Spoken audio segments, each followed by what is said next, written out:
Welcome to week number 4 of Turn Up, Bear Down. Actually, man, we're starting off bad. Welcome to week number 5 of Turn Up, Bear Down. It's been a long year, and we're only 4 games in. We're about to play our 5th. Got that prime time spot on Thursday night. And when I say prime time, I mean that in two ways. It's the prime time game, and it's also the Amazon Prime game of the There you week. go. Delivered to your house overnight, shipping available. So, Bears are taking on the Washington Commanders. This game was the worst game of the year last year, in my opinion, maybe. The 7-12 loss where we completely outplayed the Commanders, yet still found a way to lose. And I think Justin Fields threw like 4 touchdown passes in the last minute of the game. All of them either called back or dropped or something of that nature. And then we lost 12-7. Mooney dropped the ball or was out of bounds on the last play of the game. So I'm here with the great Matt Jansen, the legend, the Bears fan himself. How are you feeling? Are you still holding up after 4 weeks of Bears football? I'll tell you what. I'm not gonna lie. This past weekend against Denver, it felt really good to watch Justin Fields. I think play to his potential, and to me, that was more important than the outcome of the game. As frustrating as it was to kind of, excuse my French, but piss the game away late. I think it was just more encouraging, and it was more exciting to watch our offense. And really, I'll give credit to Luke Getsy. Like, he schemed some guys. Cole Kmet's wide open on some of these seam routes. I mean, making the read easy for Justin Fields, and it just felt like, all right, Justin's not the problem. I think we can just check that off the box. Justin's not the problem. Not that I necessarily thought he was, but I think for a while you're just like, kind of where is he in his development? But like I told you a minute ago, man, like, people aren't really talking crap to us right now. They feel bad for us. So we're kind of in a good spot. We're kind of like how my Cubs are. We're kind of lovable losers right now. And so, people, they've already turned their attention to Caleb Williams and Marvin Harrison and next year's draft. And let's look ahead. And so I would say, personally, man, I'm doing great. The fam's doing great. But as a Bears fan, I'm just trying to enjoy the moments that we're going to have this year, because there's going to be a few, but not as many as we'd like. And I'm starting to kind of look at not who's going to be our players, but maybe who's going to be our head coach. I've started to just kind of, bless you. I've just started to kind of, look at like who could be the guy to get us over the hump and get us in the right direction. So, Yeah, a little bit of absolutely. forward thinking. Yeah, and man, just this weekly reaction. I got a picture on here. We've been kind of talking about the Chiefs and the Bears after each weekly game, but I just couldn't watch any more football after our game, and just thinking of like Justin Fields and what he's going through. Like in my head, I'm like, that's it. Like that's it for him in Chicago. He can never, if he can play nearly a perfect game. I know he had the fumble, scoop, and score situation, and he throws an interception at the end. But if he can play nearly a perfect game and we can't win, then I don't know. It's just like, what do you do? And people are excited about us drafting like Caleb Williams and Marvin Harrison Jr. with the back-to-back first-round picks. That's like never happened in 60 years. It doesn't matter who we get as quarterback and wide receiver if you can't win a game where you're up 28-7 and your quarterback is having a historic day, not just for the Bears but like in the NFL. And like the defense is just so bad. It is so bad. Like they couldn't stop anyone. And I brought it up last week, but the third down efficiency, and I'm bringing it up again this week. The third down efficiency of other teams is crazy against us. It's just like every time we have a third down, they're going to get it. They're like 65% or something crazy like that. Anyway, yeah, the Chiefs had a little scare there. The Jets almost came back, or Jets almost beat the Chiefs. in that game, and Zach Wilson made one mistake after again like outplaying Mahomes, much like Justin Fields outplayed Russell Wilson. And you got to feel for the Jets. I mean, these two franchises right now, the Jets and the Bears, are in just absolutely dreadful situations. The Jets have all the talent in the world, but they can't get the quarterback right because their quarterback tore his Achilles. And then the Bears, when you finally feel like Justin Fields is playing well, they can't even win on those days. So, all right, transitioning into this week, I'm looking at Fields as an impact player for the rest of the year. Like, I don't know what his situation is going to be in Chicago, but man, I feel like there's a lot of good stuff that we saw this week, and it's going to continue. And now he probably has a little bit of belief that it can happen, and others around him. I really want to see more of Rashawn Johnson, but Khalil Herbert had his breakout game of the year, and so he proved why he is the number one running back for the Chicago Bears. And DJ Moore, over 100 yards, touchdowns in two straight games. It feels like he and Fields do have this rhythm. I don't know why. It seems like he just disappeared in the first couple games. I don't know if that's play calling or what it is, but I'm looking for these guys to have a big impact on the game. For the Commanders, they got Sam Howell. He looks pretty good. He's looked pretty solid this year so far. Terry McLaurin, always a threat. He's not a tight end. He's actually a wide receiver, but he is a good catching receiver. And then Chase Young, I don't feel like he's been as dominant as he was a couple years ago, but anytime you're going up against Justin Fields and the Bears offensive line, I'm scared about star defensive players who always have a huge impact. So, any other players you're looking at this week?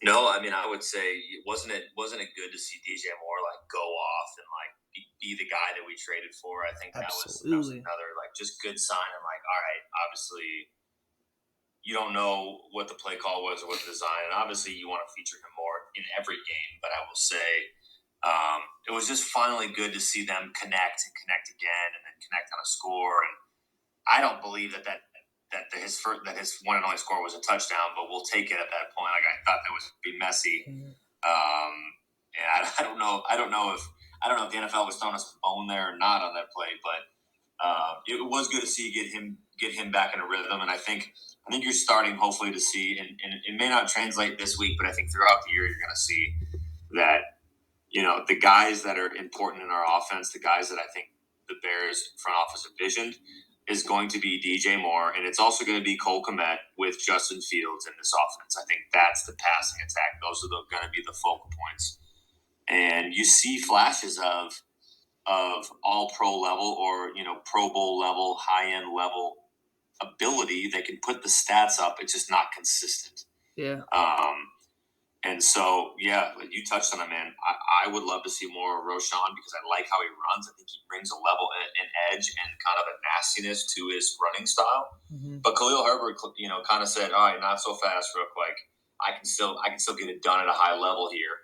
And I like that tandem, and I really do. Khalil Herbert, what is he? Is he a fifth round pick, right, or fifth or sixth, right? I thought that was fourth, maybe. Or Okay, is maybe that it or was is fourth, that but Johnson? yeah, middle to late round pick. So he's a buy low, sell high guy, anyways, right? Like there's not, I mean, he's not playing, but for less than $1 million a year, Oh anyways, right yeah. now. So you're playing with house money with that pick. He's local too. He played at And, KU for a year.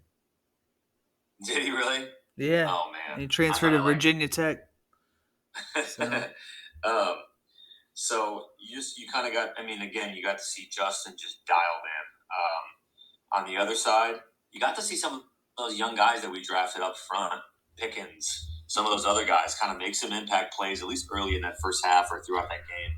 Obviously, we didn't make enough plays, and we are a little banged up. I will say, as thin as we are, and as incompetent, no offense, as we are as far as talent, we just don't have the depth.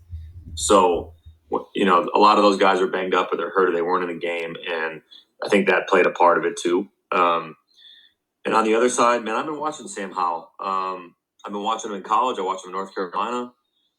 Terry McLaurin, man, is I think a well respected receiver in this league. So, and he's in his prime. He can still go after it and get it. There's some nice pieces. Brian Robinson. I mean, dude, they got some guys up in Washington. I mean, Philly's going to win that division, but the Giants aren't a factor this year. The Cowboys are definitely going to get in as well. But maybe a team like the Redskins sneaks in somewhere in the wild card or something like You that. In one of those spots said the wrong because they team. are scrappy. They got our boy Ron Rivera, who's Da Bear through and through Super Bowl shuffle, and so I think this is a team that we're going to play against that went into Philly and almost beat Philly, and I don't think that their confidence could be any higher other than if they would have went in that game and won. So I think we're going to get. I think it's going to be another low scoring kind of just smash mouth, defense oriented. Who's going to make more turnovers type of game here, and I am looking at. I think it's going to be again. I think how well can Washington control the ground game? How well can they sustain drives? Because Philly's defense is a lot better than ours. So if they put up 31 points against Philly's defense, man, I sure hope that we're able to kind of just contain Sam Howell and make him turn the ball over, which he's done a good job of not doing. So a lot of the same guys you talked about, Scott, but again, guys like Cole Kmet, um, some of our defensive linemen, I think, are starting to show that they were, that there's some value in their selection and that there's some potential there for them to grow. Yeah. You referred to the Commanders as their former name on accident there. We'll My mistake. we'll make sure to Not take that intentionally. out. I'm sorry. Yeah. Aside from that though, it is crazy just to see like how Cole Kmet can look so good last week after looking so bad the rest of the year to this point.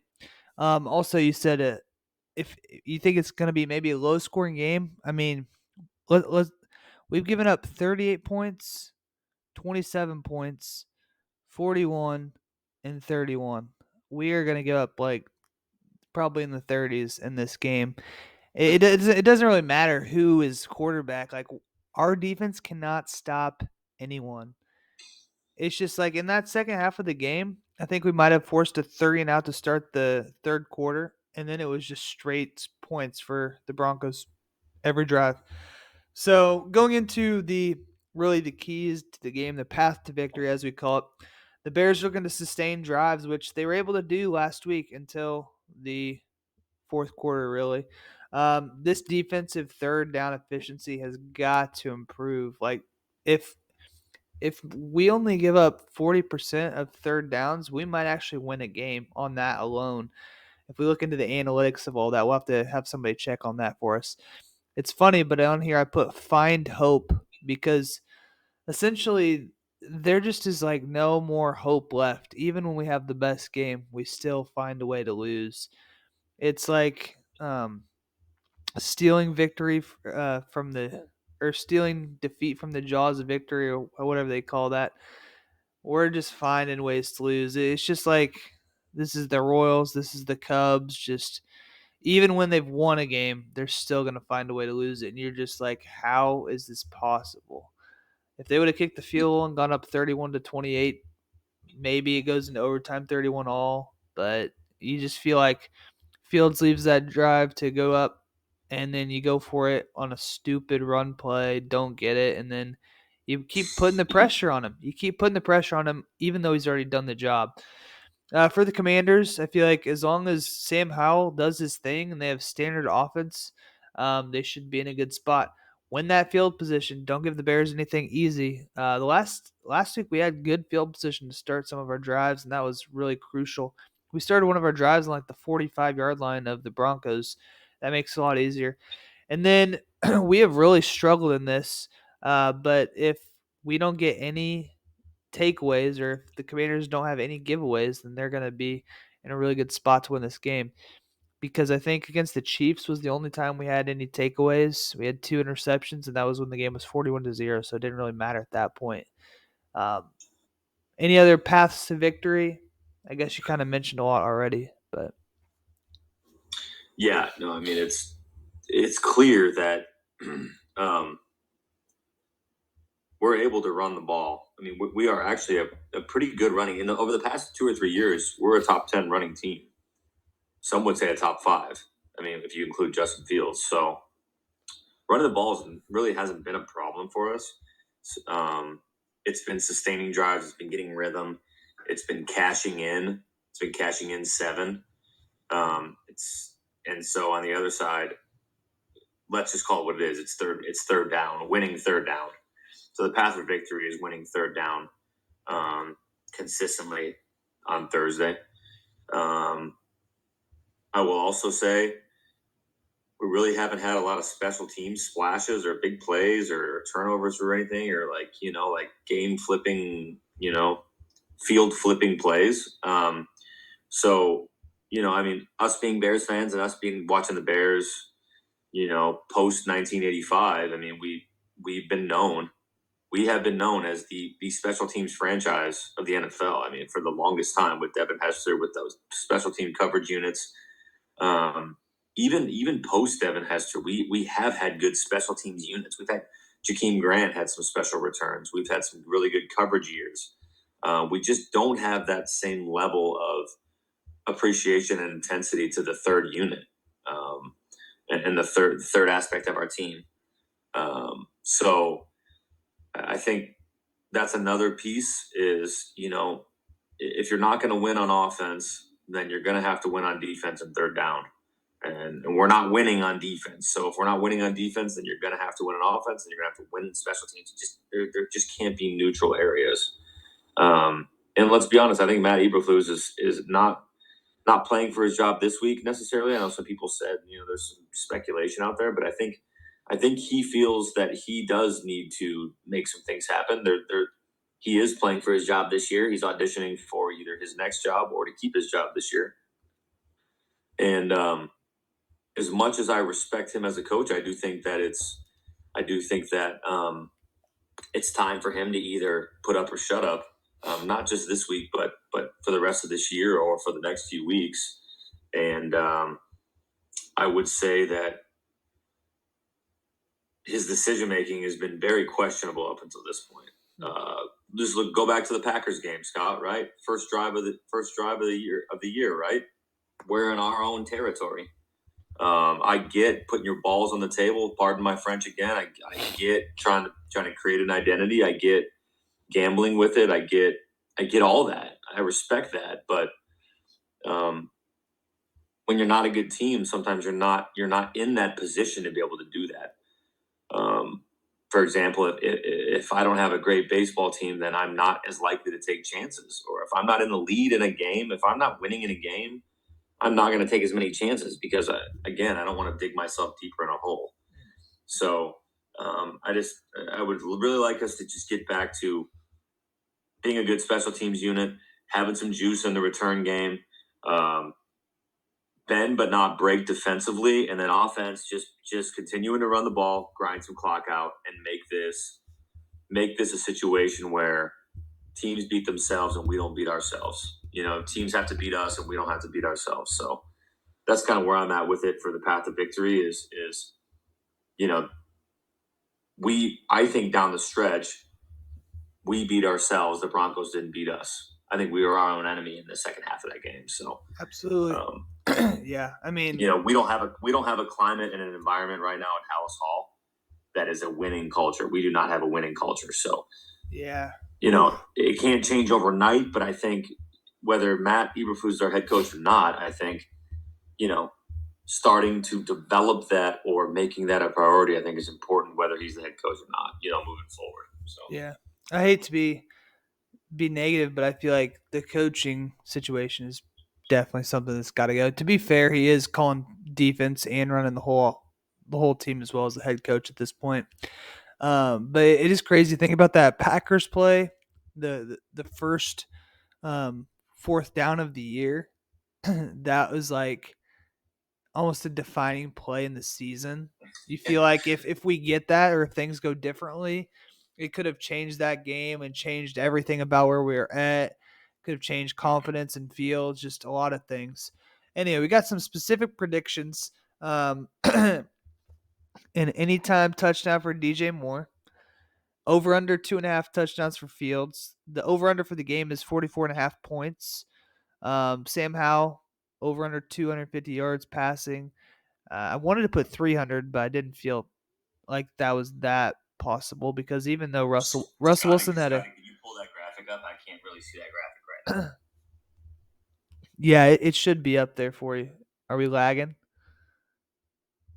now.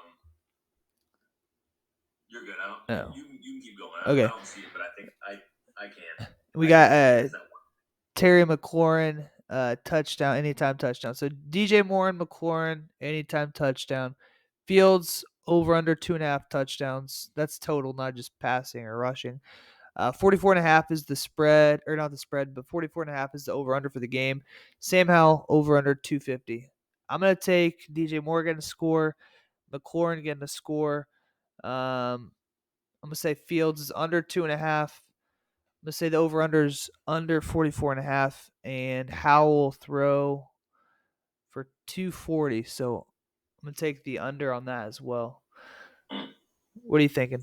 Scotty, where's this game at? Is this game in Chicago? This is in the great capital of the United States of America, Washington, D.C. Washington D.C. Educate the kids. Educate them. um, I I'm gonna go. I'm gonna go that DJ does not score this week. I'm hoping that he has at least another kind of similar or super involved performance. Obviously, just for the offensive perspective and for the chemistry of that duo. But I'm gonna say he does not score. I'm gonna say Terry scores though. I'll agree with you on that. The other one was what Justin Fields was at 2.5. Just scores, just straight scores, right? Yep. I'm gonna go. I think he gets two. I think he gets a rushing and a throwing. So I'm gonna go under on that. The game over under. Gosh, I don't know. I haven't even. You know, honestly, what's weird about it is I kind of got to know who's our white cap for that game. Like weird enough, I got to kind of know who our white cap is. And a person that I really hated as an official, can we just throw this out there, was Carl Cheffers. I absolutely could not stand Carl Cheffers as an official. Man, So bringing in I hope he's officials into the listening, and I pod. hope he absolutely takes that to heart because every time Carl Cheffers on a primetime game called the game, we absolutely got slaughtered. But maybe it's Ed Hockley's voice. That'd be awesome. Literally 40-inch pythons on both arms. Yeah, they got to get the worst ref probably to do this game, honestly, if you think about it. But man, I don't know. Last year was such an ugly clunker. Oh man, brutal. It was, wasn't it? I mean, it was. I don't even think they would have crossed 26 points last year.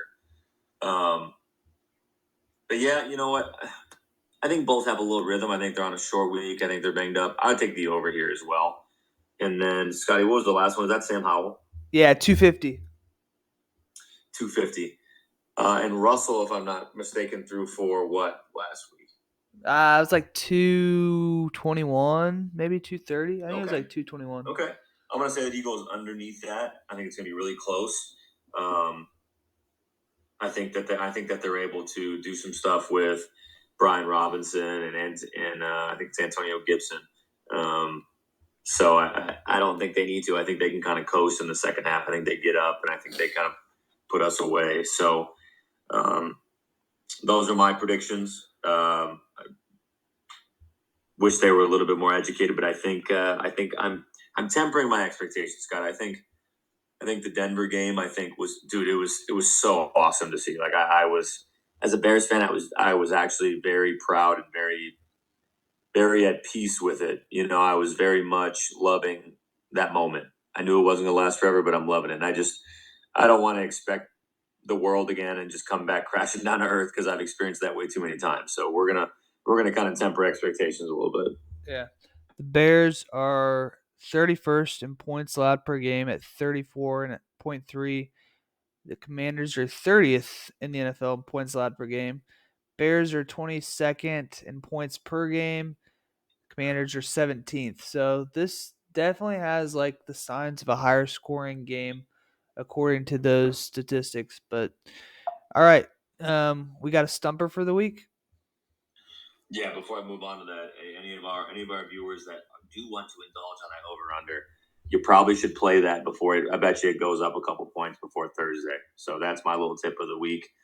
Is if you're going to hit the over, you better capitalize on it like tonight or tomorrow before it goes up, because I have a feeling that bettors, Vegas, the sharps, they're going to look at it and be like, holy cow, these defenses are Swiss cheese. Yeah. And they're going to start betting the over, and that over is going to absolutely go up to somewhere around 50, 48, 49. So Yeah. As far as the stumper, yes, I got a pretty decent one this week. Raji helped me with this one, okay? So I always like to relate the two teams. You probably obviously already know where I'm going to go with it, okay? It's the Commanders head coach, old Ron Rivera, okay?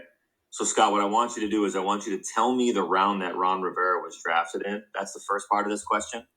All right, I need you to tell me the round he was drafted in, and let me finish before you, because you probably already know. Secondly, I want you to know he is the first. How do I want to say this? He is known for doing this because of the 85 Bears. So because of him and maybe his lineage or where he's from, he is like the first to have done this. So I want you to tell me what that is after you tell me what round he was drafted. Wow. I feel like this is a hard question because we're going way back. And if it's not very well known, then I probably don't know it as much. I'm gonna say he was a third round draft pick. I have no idea. What round was he? Second, you're close. Second. First or second or third was calling out to me. And then something that he does that's not very well known. Gosh. Well, so he became the first American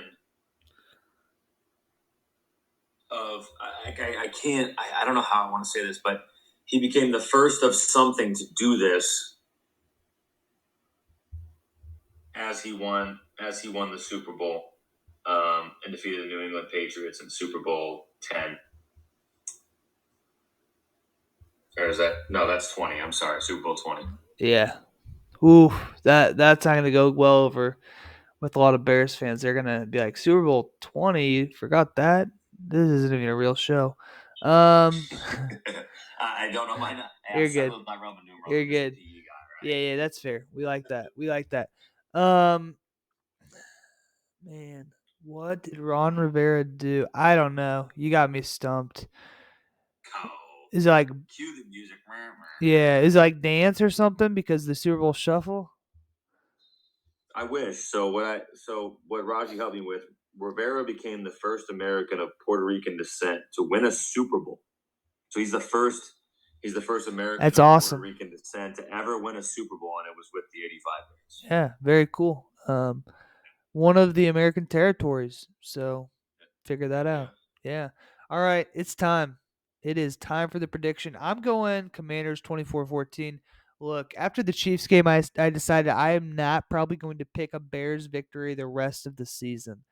I'm so frustrated. I'm so just downtrodden. And after last week, I still don't think I'll ever be able to pick the Bears to win unless there's like something clearly wrong. Like the other team, half their players are like sick or injured or didn't make the trip. I don't know what's going to happen. But um, after a 28-point burst from the Bears offense, that's usually when we have a regression week as well, and we don't play well in prime time, and this game was miserable last year. So I'm saying 24-14 Commanders. What do you got? I got 28-21. I think it just hits the over. I think it just barely gets there. I think they get up kind of early, and we kind of do our thing and kind of get some momentum late. But I go 28-21 Commanders. I'm in the same boat as you. And I know we got to talk about this on another show because we're running out of time. But if I'm going to be honest with my viewers, I don't want Caleb Williams. I don't want Caleb Williams unless Lincoln Riley comes with him. And that's going to be a huge ask, and it's not going to happen. So I think we keep building around Justin Fields. I think we're gonna win a few games. Maybe we're not gonna go over. We're gonna win a few games. but this is not one of them. So 28-21 and hopefully a more entertaining game than last year. I think what they say last year's game was one of the most like unentertaining games of all time in prime time. Like I don't even know how we got this game again after last year. I don't know what they were thinking. Like when they skip. I mean, I guess the whole Justin Fields is going to be really good this year. That's what they were maybe hoping for.